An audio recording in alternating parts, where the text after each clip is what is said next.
Hi friends, aloo fry ఎలా చేయాలో వీడియోలో చూద్దామండి.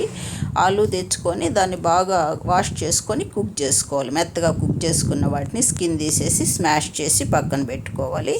ప్యాన్ పెట్టుకొని ఆయిల్ వేసుకొని ఆవాలు, జీలకర్ర, శనగబేడలు, ఉద్దిబేడలు, అల్లం తరుగు, సన్నగా కట్ చేసిన ఆనియన్ వేసుకొని ఫ్రై చేసుకోవాలండి.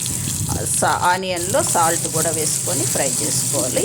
క్యాప్ పెడితే బాగా కుక్ అవుతుంది. ఆనియన్ మెత్తగా కుక్ అయిన తర్వాత దీనిలో ముందుగా నేను టమోటోస్ని కట్ చేసి పెట్టుకున్నానండి. సన్నగా కట్ చేసిన టమోటోస్ని కూడా వేసుకొని మెత్తగా కుక్ చేసుకోవాలి. పచ్చిమిర్చి నేను కట్ చేసుకొని సుమారుగా సీడ్స్ తీసేసి వేసుకుంటా ఉన్నానండి. దీంట్లో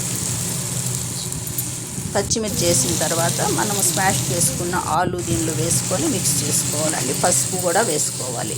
పసుపు వేసుకొని అంతా కలుపుకొని ఫైనల్గా నేను కొత్తిమీర, కరివేపాకు రెండు కూడా సన్నగా కట్ చేసి వేసుకున్నానండి. ఇది దోశలోకి కానీ రైస్లోకి సైడ్ డిష్గా కూడా బాగుంటుందండి. Thank you.